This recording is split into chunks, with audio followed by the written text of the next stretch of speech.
ইসরায়েলে ১৩ জুনের হামলার পরপরই হরমুজ প্রণালী বন্ধের পরিকল্পনা করেছিল ইরান। পারস্য উপসাগরের মাইনভর্তি জাহাজ পাঠিয়েছিল দেশটির সামরিক বাহিনী। যদিও শেষ মুহূর্তে যুক্তরাষ্ট্র গোয়েন্দা তথ্যের মাধ্যমে বিষয়টি জানতে পারে, ফলে এই সিদ্ধান্ত বাস্তবায়ন করা হয়নি। দুই মার্কিন কর্মকর্তার গোপন সূত্রের বরাতে চাঞ্চল্যকর এই তথ্য জানিয়েছে বার্তা সংস্থা রয়টার্স।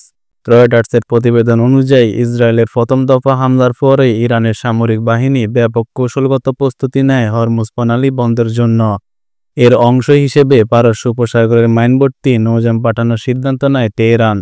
সেই জাহাজগুলো প্রণালীর খুব কাছাকাছি পৌঁছেও যায়।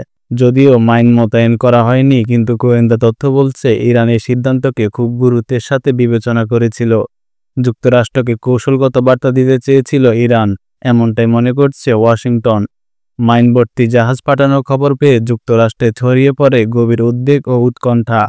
ওয়াশিংটনের কর্মকর্তারা মনে করছেন হরমুজ প্রণালী বন্ধ হলে বৈশ্বিক বাণিজ্য মারাত্মকভাবে ক্ষতিগ্রস্ত হতো এবং সংঘাতের মাত্রা আরও বেড়ে যেত। রয়টার্সের রিপোর্টে বলা হয়েছে, ইরানের পার্লামেন্ট হরমুজ প্রণালী বন্ধের অনুমোদন দিয়েছিল, তবে শেষ পর্যন্ত দেশটির সর্বোচ্চ নিরাপত্তা সংস্থা সুপ্রিম কাউন্সিল সেই পথে না হেঁটে সংযম দেখায়। অতীতে ইরান একাধিকবার হরমুজ প্রণালী বন্ধের হুমকি দিয়েছিল, তবে এবার পরিস্থিতি ছিল আরও ঘোরালো।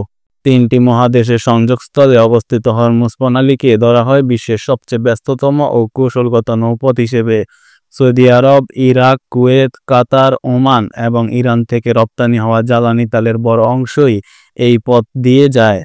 ফলে এই প্রণালীর নিরাপত্তা প্রশ্নে সামান্য ঝুঁকিও বিশ্বব্যাপী জ্বালানি সংকটের আশঙ্কা তৈরি করে।